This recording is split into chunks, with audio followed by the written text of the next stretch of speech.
اور تمہاری ہوا نکل جائے گی۔ کہ اللہ تعالیٰ فرماتا ہے کہ اختلاف کرنے سے، فرقہ بندی کرنے سے نقصان کیا ہوگا کہ تم لوگ کمزور ہو جاؤ گے، تمہاری ہوا نکل جائے گی۔ آپ دیکھیں بھائی، ٹرک کے ٹائروں میں ہوا جب ہم بھرتے ہیں تو وہ وزن اٹھا لیتی ہے۔ موٹر سائیکل ہے، گاڑی ہے، کار ہے، جیپ ہے، ہوا ہوتی ہے تو وہ بڑا بڑا وزن بھی اٹھا لیتے ہیں۔ بڑے بڑے جو ہے نا وہ ٹرکیں وزن اٹھا لیتی ہیں، بڑا بڑا بھاری، کیوں کہ ہوا میں طاقت ہے۔ لیکن جب وہ ٹائروں سے ہوا نکل جائے تو وہ کمزوری آ جاتی ہے۔ موٹر سائیکل ہو، سائیکل ہو، بائک ہو، کار ہو، تو آپ اس پر وزن نہیں اٹھا سکتے کیونکہ وہ کمزوری آ گئی۔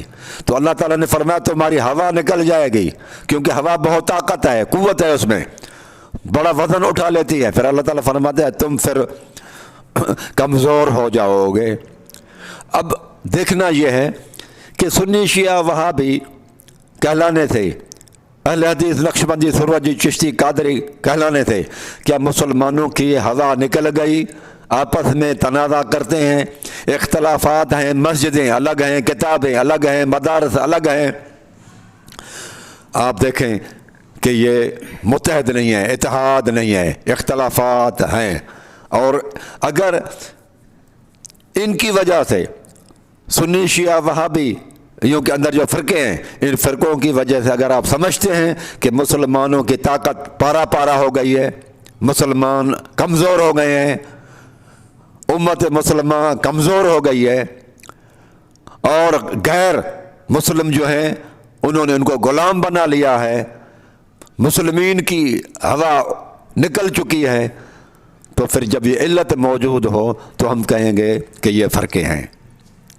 اگر علت نہ ہوتی، اگر سنی شیعہ وہابی ہم کہلاتے یا اور فرقے، لیکن ہمارے اندر قوت ہوتی، ہم متحد ہوتے، طاقت ہوتی ہمیں، تو پھر ہم کہتے کہ یہ فرقے نہیں ہیں، یہ ایک ہیں۔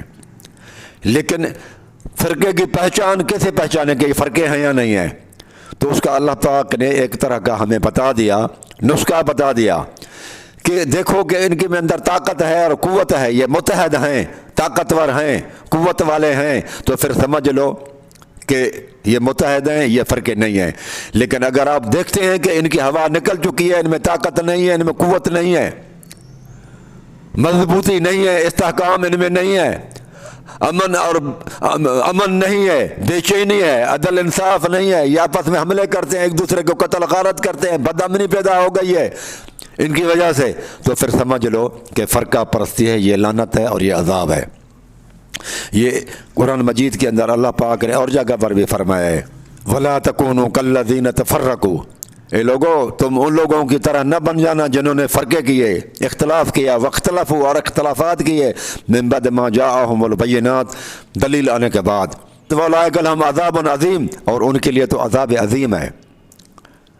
یوم تبیض وجوہ وتسود وجوہ، قیامت کے دن کچھ لوگوں کے چہرے سفید ہوں گے، چمکدار ہوں گے، اور کچھ لوگوں کے چہرے جو ہیں وہ کالے ہوں گے۔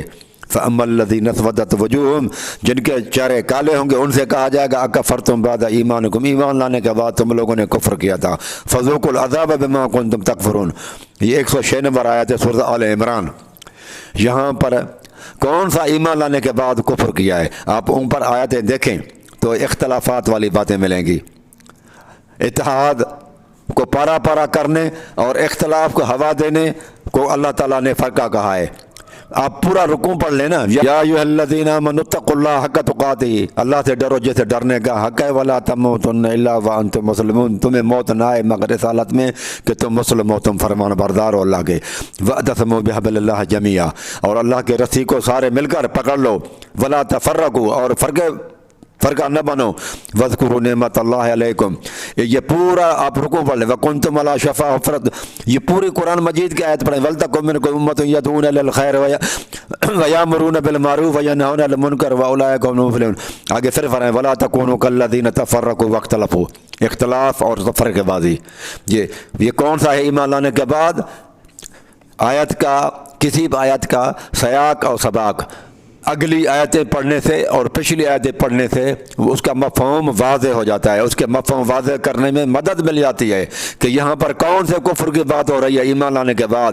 تو یہ پورا رکوع آپ پڑھیں تو اس میں اختلاف اور تفرقے کی باتیں ہو رہی ہیں۔ تو معلوم یہ ہوا کہ ایمان لانے کے بعد فرقہ پرستی اور اختلافات کرنا اور گروہ گروہ بنا لینا یہ کفر ہے، اس کو اللہ پاک نے ایمان لانے کے بعد کفر کہا ہے۔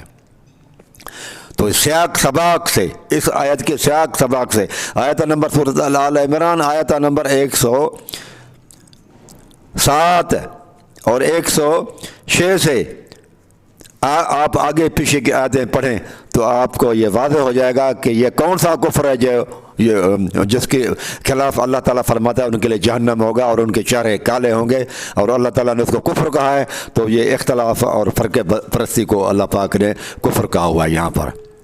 تو یہ واضح ہو گیا کہ یہ حنفی، مالکی، شافعی، حنبلی، شیعہ، بریلوی، دیوبندی، یہ نقشبندی، سورجی، چشتی، قادری، یہ سارے کے سارے فرقے ہیں۔ فرقے کیوں ہیں؟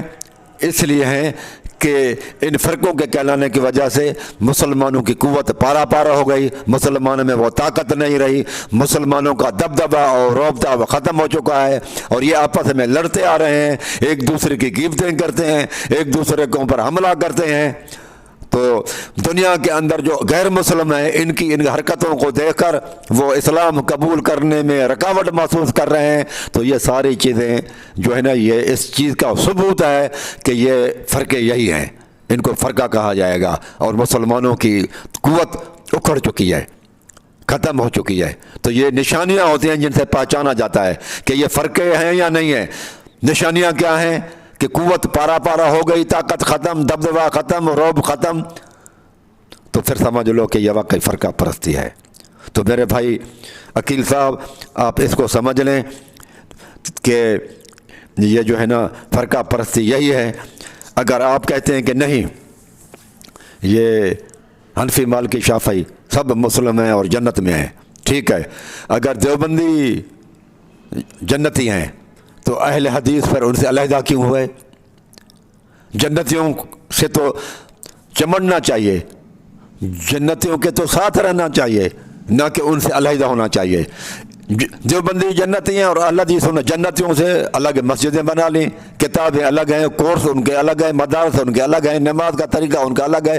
یار جنتیوں سے جو الگ ہو بندہ تو وہ ان کے ساتھ نہ دے بلکہ ان سے علیحدہ ہو جائے، ان کو کمزور کر رہا ہو، ان کے ساتھ ٹکر کھا رہا ہو، ان کے خلاف باتیں کر رہے ہوں، ان کے خلاف تقریریں کی جا رہی ہوں، تو یہ پھر کیسے کہا جائے گا کہ وہ پھر جنت میں جائیں گے؟ جنتیوں کے ساتھ ٹکر کھانے والے کیا وہ جنتی ہوں گے؟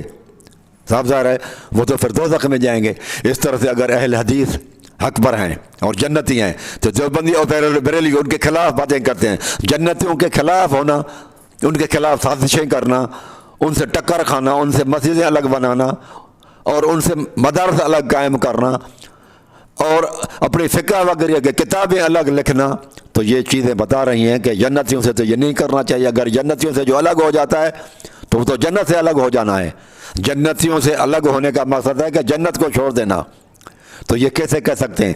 اس طرح سے اگر بریلوی اگر حق پر ہیں اور جنتی ہیں تو پھر یہ سارے ان کے باقی ان کے مخالفت کرتے ہیں، ان کے ساتھ ٹکر کھاتے ہیں، ان کی کتابیں الگ ہیں، ان کی کتابیں الگ ہیں، مساجد ان کے الگ ہیں۔ اس طرح سے اگر شیعہ حق پر ہیں تو پھر اور جتنے بھی لوگ ہیں وہ ان کے خلاف باتیں کرتے ہیں، ان کے ساتھ ٹکر کھاتے ہیں، لڑائی جھگڑا ہوتا ہے۔ تو یہ کیسے ہو سکتا ہے کہ جنتیوں کے ساتھ ٹکر کھانے والے بھی جنتی؟ یہ تو عجیب معاملہ ہے۔ جنتیوں کے قاتل بھی جنتی، جنتیوں کے ساتھ ٹکر کھانے والے، ان کے خلاف بولنے والے، ان کے خلاف باتیں کرنے والے، ان کو جو ہے نا گالم گلوچ دینے والے وہ بھی جنتی اور یہ بھی جنتی۔ یہ نہیں ہو سکتا بھائی، یہ بات جو ہے نا آپ کی اس طرح کی باتیں غلط ہیں۔ آپ ذرا تھوڑا سا عقل سے سوچیں تو اللہ تعالیٰ آپ کی رہنمائی کرے گا۔ ویسے یہ ہے کہ آپ الحمدللہ آپ میں کافی اسلام کے لیے جذبہ پایا جاتا ہے، میں اس جذبے کا احترام کرتا ہوں، لیکن یہ ہے کہ آپ ذرا اس کو سمجھنے کی، دلائل کو سمجھنے کی بھی کوشش کریں اور اپنے ضد پر کام نہ رہیں، دلائل کے سامنے جھک جانا چاہیے۔ میرے بھائیوں، اور جگہ پر اللہ تعالیٰ نے فرمایا قل هو القادر علی ان یبعث علیکم من عذاب من فوقکم او من تحت ارجلکم او یلبسکم شیئا فیذیق بعضکم بعض بعض۔ یہ سورۃ انعام آیت نمبر 65 ہے۔ اس میں بھی اللہ تعالیٰ نے فرمایا کہ قل هو القادر علی ان یبعث علیکم عذابا من فوقکم۔ اللہ تعالیٰ نے فرمایا اللہ تعالیٰ قدرت رکھتا ہے کہ تمہیں اوپر سے عذاب دے دے، اوپر سے بارش وغیرہ برسا دے، یا کوئی اور اوپر سے کوئی عذاب اللہ تعالیٰ کی طرف سے آ جائے، اور من تحت ارجلکم، نیچے سے زمین سے زلزلہ آ جائے، زمین سے نیچے سے، اور یلبسکم شیئا، یا تمہیں گروہ میں بانٹ دے، تم گروہ گروہ ہو جاؤ۔ تو یہ تو تین طرح کے عذاب اللہ تعالیٰ نے بتائے، آسمان سے عذاب آ جائے، زمین سے نیچے سے عذاب آ جائے، یا تمہیں گروہ میں تقسیم کر دے، آپس میں لڑتے رہو۔ دیکھا یہ اللہ تعالیٰ کا عذاب ہے، اور یہ لڑتے ہیں یا نہیں لڑتے؟ سنی شیعہ وہابی، یار مسلح کعبۃ اللہ کے اندر مسلح رہے، خلافت عثمانیہ میں حنبلی، شافعی، مالکی اور یہ حنفی، یہ چار مسلح آپس میں لڑتے رہے ہیں، قتل و غارت ہوتی رہی ہے۔ اور یہ کیسے آپ کہتے ہیں کہ جنتیوں کو مارنے والے بھی جنتی ہیں؟ تو اللہ تعالیٰ فرماتا ہے اور یلبسکم شیئا، یا تمہیں شیعہ بنا دے۔ اس آیت سے تو یہ بھی معلوم ہوا کہ شیعہ بننا بھی عذاب ہے اللہ پاک کا۔ یہ قرآن مجید کی آیت ہے، میں نہیں کہتا۔ اس کا مطلب قرآن مجید نے فرمایا کہ شیعہ ہونا بھی اللہ کا عذاب ہے۔ تو مقصد ہے کہ شیعہ ہو جائے یا گروہ گروہ میں ہو جاؤ تم، یا تمہیں شیعہ اللہ تعالیٰ بنا دے، یا تمہیں گروہ میں بانٹ دے، تو اللہ فرماتا ہے یہ تیسرا عذاب ہوگا میرا۔ تو شیعہ بنانا، یہ جو شیعہ مذہب ہے، اس کا مطلب اس قرآن مجید کے آیت کے حساب سے تو وہ بھی قرآن مجید اللہ تعالیٰ اس لفظ کو پسند نہیں کرتا۔ اللہ تعالیٰ شیعہ لفظ کو اچھی نگاہوں سے نہیں دیکھتا، لہذا مسلم کہلوانا چاہیے، سنی، شیعہ، وہابی، اہل حدیث نہیں کہلوانا چاہیے۔ اللہ تعالیٰ نے شروع میں فرمایا نا قرآن مجید کے اندر کہ واعتصموا بحبل اللہ جميعا ولا تفرقوا، اس سے پہلے فرمایا یا ایھا الذین آمنوا اتقوا اللہ حق تقاتہ ولا تموتن الا وانتم مسلمون۔ اے لوگوں تمہیں اللہ تعالیٰ سے ڈرنا چاہیے جس طرح سے ڈرنے کا حق ہے، اور نہ تمہیں موت آئے مگر اس حالت میں کہ تم مسلم ہو، اللہ کے فرمان بردار ہو۔ شیعہ، سنی ہو، وہابی ہو، یہ نہیں ہونا چاہیے۔ تاہم یہاں پر اللہ تعالیٰ نے قرآن میں کہا ہے کہ تمہیں گروہوں میں بانٹ دے، شیعہ بنا دے، تو اللہ تعالیٰ فرماتا ہے یہ اللہ تعالیٰ کا عذاب ہوگا تمہارے اوپر۔ پھر یہ آیت سورۃ انعام کی ہے اور آیت نمبر 65 ہے، اس میں آپ دیکھیں۔ اس کے بعد پھر عقیل انصاری صاحب کہتے ہیں کہ یہ جو رسول اللہ صلی اللہ علیہ وسلم کا شیعہ اور گروہوں سے تعلق نہیں ہے، یہ تو ماضی کے سیغے استعمال ہوئے ہیں، آپ ان کو مستقبل کے لیے کس طرح سے فٹ کرتے ہیں؟ وہ تو ماضی کے فرقوں کے بارے میں، یعنی کہ یہود و نصارہ کے بارے میں ہے۔ بھائیو، یہ قرآن مجید کے اندر کبھی کبھی مستقبل کی چیز کے لیے ماضی کے سیغے استعمال ہوئے ہیں۔ وہ اس لیے کہ ماضی کے سیغے میں مستقبل کے لیے جب ماضی کا سیغہ آ جائے تو اس میں یقین زیادہ ہوتا ہے۔ زیادہ یقین دلانے کے لیے اللہ پاک نے مستقبل کے لیے سیغے ماضی کے استعمال کیے ہیں۔ میرے بھائی، اگر آپ دیکھیں قرآن مجید کی آیت ہے والعصر ان الانسان لفی خسر، قسم ہے زمانے کی، یا والعصر ان الانسان لفی خسر، انسان خسارے میں ہے۔ خسارے سے کون سا بچا ہوا انسان ہے؟ وہ اللہ تعالیٰ وضاحت کر رہے ہیں الا الذین آمنوا وعملوا الصالحات۔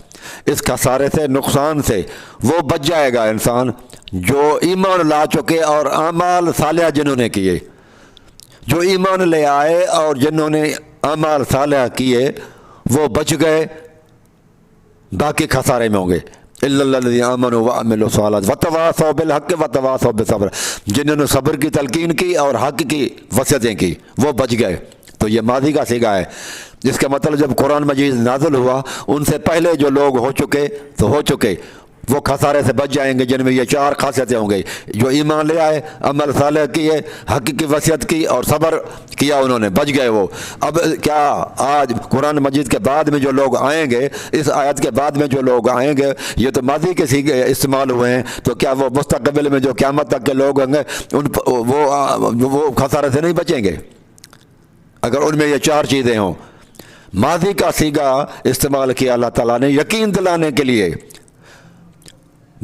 لیکن یہ کیا بعد میں جو مستقبل والے لوگ ہوں گے جن میں یہ 4 خاصیتیں، وہ کیا ان سے دور ہوں گے؟ نہیں، وہ اس میں آ گئے. لیکن ہائے عربی کے یہ سیگے جو ہیں وہ ماضی کے ہیں.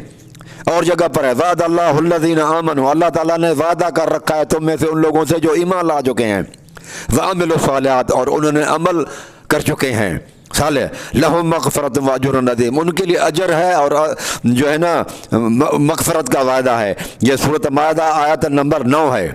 سورۃ مائدہ آیت نمبر 9 میں ہے وعد اللہ الذین آمنوا وعملوا الصالحات لہم مغفرت و اجر عظیم. یہ بھی ماضی کے سیگے ہیں. تو کیا یہ ماضی کے سیگے کی وجہ سے یہ بعد میں جو لوگ آئیں گے قیامت تک کے لیے، کیا یہ آیت ان لوگوں کے لیے نہیں ہوگی؟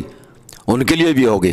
جس طرح سے یہ ماضی کے سیگے والی آیتیں ہیں سورۃ عصر کی، اور یہ سورۃ مائدہ کی آیت ماضی کے سیگوں میں ہے، لیکن بعد والے بھی اس میں آ جائیں گے. اس طرح سے وہ بھی ہے کہ رسول اللہ صلی اللہ علیہ وسلم کا فرقوں سے کوئی تعلق نہیں ہے، لیکن اس میں بعد والے بھی آ جائیں گے میرے بھائی.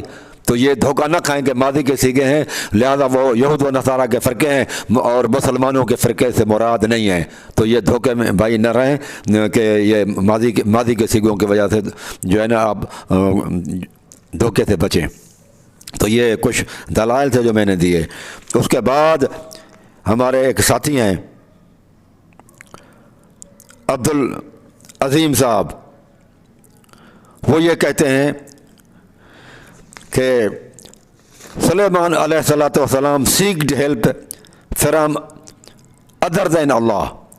وہ کہتے ہیں کہ سلیمان علیہ السلام نے اللہ تعالیٰ کے علاوہ اوروں سے مدد لی ہے. وہ جن تھا یا ایک وہ شخص تھا جس کے پاس علم من الکتاب، کتاب کا علم تھا، تو اس سے مدد لی.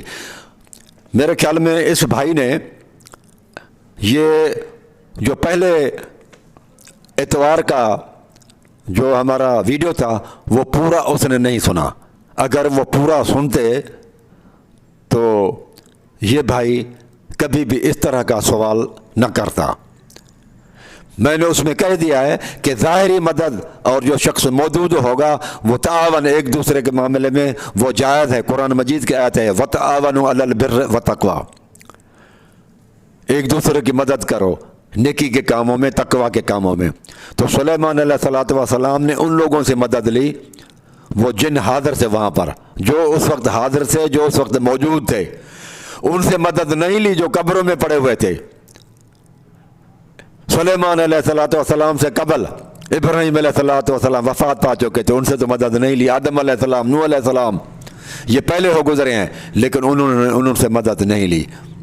سلیمان علیہ السلام سے پہلے اس کا باپ بھی تھا داؤد علیہ السلام، وفات پا چکا تھا. بعد میں سلیمان علیہ السلام نے حکومت کی، لیکن انہوں نے اپنے باپ سے جو وفات پا چکا تھا اسے مدد نہیں لی ہے، لیکن جو موجود تھے ان سے مدد لی ہے.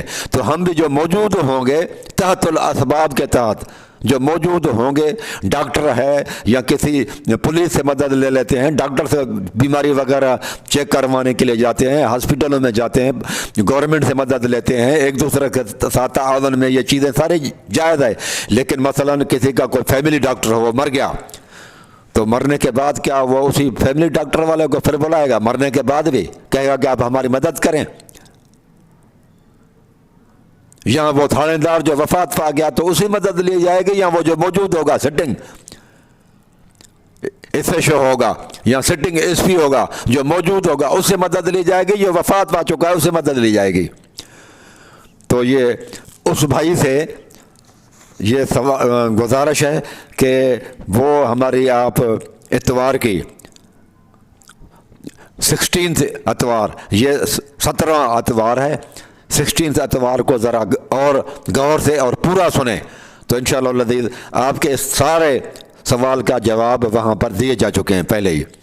تو پھر وہ لکھتے ہیں کہ also at many other places it is mentioned in Quran seeking help from غیر اللہ، غیر اللہ سے اور بھی قرآن مجید میں کئی جگہوں پر آیا ہے مسئلہ کہ جس میں یہ ثابت ہوتا ہے کہ مدد لی ہے۔ میرے والد میں رسول اللہ صلی اللہ علیہ وسلم نے بھی جنگوں میں صحابہ سے مدد لی ہے، لیکن جنگ بدر میں جو شہید ہوئے حضرت امیر حمزہ رضی اللہ تعالیٰ عنہ یا مصعب بن عمیر، کیا رسول اللہ صلی اللہ علیہ وسلم نے ان سے مدد لی؟ کیا رسول اللہ صلی اللہ علیہ وسلم نے کبھی پکارا حضرت ابراہیم علیہ السلام کو؟ نہیں پکارا۔ کیا صحابہ کرام جب اپنی زندگی میں تھے تو وہ رسول اللہ صلی اللہ علیہ وسلم جب دنیا سے آپ وصال فرما چکے ہیں، آپ اپنی قبر مبارک میں ہیں، تو کبھی رسول اللہ صلی اللہ علیہ وسلم سے مدد مانگی انہوں نے کہ اللہ کے رسول آئیں؟ صحابہ کرام میں، اہل بیت اور صحابہ میں بڑے جو ہے نا، یہ آپ دیکھ رہے ہیں کہ کچھ معمولی سی ہلکے پھلکے کچھ اختلافات بھی ہوئے ہیں، تو کیا وہ رسول اللہ صلی اللہ علیہ وسلم کے پاس گئے ہیلپ لینے کے لیے کہ اللہ کے رسول آپ ہمیں بتائیں ہمیں سے کون سا صحیح ہے کون سا غلط بندہ ہے؟ جو کچھ تھا انہوں نے قرآن حدیث کے حساب سے آپس میں بیٹھ کر یا کوئی جو ہے نا وہ کسی سے فیصلے کروائے، لیکن رسول اللہ صلی اللہ علیہ وسلم کے پاس نہیں گئے۔ زندہ لوگوں کے پاس، صحابہ کرام جو حکمران ہوتے تھے یا خلیفہ ہوتے تھے اس کے پاس جاتے تھے، اللہ کے رسول صلی اللہ علیہ وسلم کے پاس نہیں جاتے تھے۔ کیا بی بی فاطمہ زہرا بھی گئے اللہ کے رسول صلی اللہ علیہ وسلم کے پاس کہ باغ فدق ابو بکر کہتے ہیں کہ نبی کا کوئی وارث نہیں ہے اور میں کہتی ہوں فاطمہ کہ میں رسول اللہ صلی اللہ علیہ وسلم کی جو ہے نا وہ بیٹی ہوں، لہذا میرا حق بنتا ہے، تو کیا وہ رسول اللہ صلی اللہ علیہ وسلم کے پاس دونوں گئے؟ کہ علی رضی اللہ تعالیٰ عنہ اور حضرت عباس آپس میں لڑتے ہوئے ابو بکر کے پاس گئے ہیں کہ آپ ہمارا فیصلہ کریں؟ شیعہ کتب کے اندر بھی ہے، سنیوں کے بخاری میں بھی ہے، لیکن وہ رسول اللہ صلی اللہ علیہ وسلم کے پاس تو نہیں گئے۔ آج بھی مثلا کوئی شیعہ عالم اور ہمارے درمیان میں کئی چیزوں میں اختلافات ہیں، تو کیا اللہ یاری کے ساتھ مثلا میں اختلافات کرتا ہوں اور لوگوں کے ساتھ بھی ہمارے اختلافات ہیں، تو کیا اب ہم اگر کسی کو کہیں کہ سعودی عرب چلتے ہیں وہاں اللہ کے رسول صلی اللہ علیہ وسلم سے جا کر پوچھیں گے تو رسول اللہ صلی اللہ علیہ وسلم ہمیں بتا دیں گے کہ تم میں سے کون حق پر ہے کون نا حق پر ہے؟ تو یہ چیز جو ہے نا وہ نہیں ہوگی، اور اللہ کے رسول صلی اللہ علیہ وسلم نہیں بتائیں گے، کیونکہ رسول اللہ صلی اللہ علیہ وسلم دنیا سے چلے گئے۔ قرآن مجید کی آیت ہے 23واں پارہ سورۃ زمر آیت نمبر 30 ہے 30، انک میت و انہم میتون۔ سورۃ زمر میں کل 31 آیتیں ہیں، یہ آخری آیت نہیں ہے، آخری آیت سے ایک پہلے ہے، یعنی کہ 30 نمبر آیت ہے 30، انک میت و انہم میتون۔ محمد صلی اللہ علیہ وسلم بے شک آپ کو بھی دنیا سے جانا ہے، میت ہونا ہے، وَإِنَّهُمْ مَيِّتُونَ اور ان کو بھی مرنا ہے۔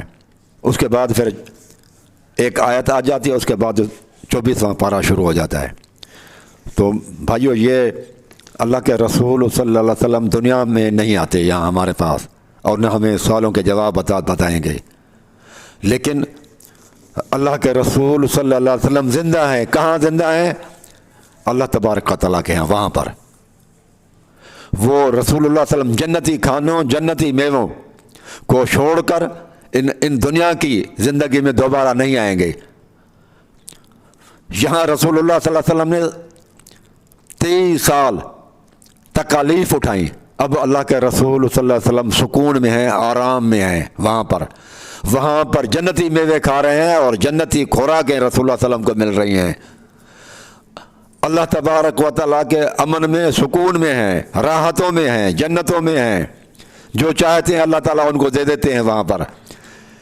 لیکن آپ پھر کہتے ہیں کہ رسول اللہ صلی اللہ علیہ وسلم جنت کو چھوڑ کر دنیا کے اندر آ جاتے ہیں، جہاں پر آپ نے پہلے ہی 23 سال بہت تکلیفوں کے ساتھ زندگی گزاری ہے، دکھوں کی زندگی میں۔ آپ رسول اللہ صلی اللہ علیہ وسلم کے سکھوں سے نکال کر دکھوں میں لانا چاہتے ہیں، کیا یہ رسول اللہ صلی اللہ علیہ وسلم کو ماننا ہوا؟ ہم یہ چاہتے ہیں کہ نہیں، رسول اللہ صلی اللہ علیہ وسلم نے زندگی گزاری 23 سال تکلیف میں، اب اللہ کے رسول صلی اللہ علیہ وسلم وہاں پر جنتوں میں ہیں۔ آپ رسول اللہ صلی اللہ علیہ وسلم کو جنتوں سے نکال کر پھر عذاب کی دنیا اس میں لانا چاہتے ہیں، تو یہ رسول اللہ صلی اللہ علیہ وسلم کے شان کے خلاف ہے۔ اب رسول اللہ صلی اللہ علیہ وسلم دنیائی مسائل ہمارے حل نہیں کریں گے، آپ کی قرآن اور حدیث جو موجود ہے، پیغام ہے، وہ حل کرے گا۔ آپ کی شخصیت نہیں کرے گی، ذاتی طور پر آپ حل نہیں کریں گے، لیکن آپ کا پیغام جو آپ چھوڑ کر گئے ہیں، قرآن اور سنت، وہ ہمارے مسئلے حل کریں گے۔ تو یہ کچھ باتیں عرض کرنی تھی اتوار کے سلسلے میں۔ اقول قولی ھذا استغفر اللہ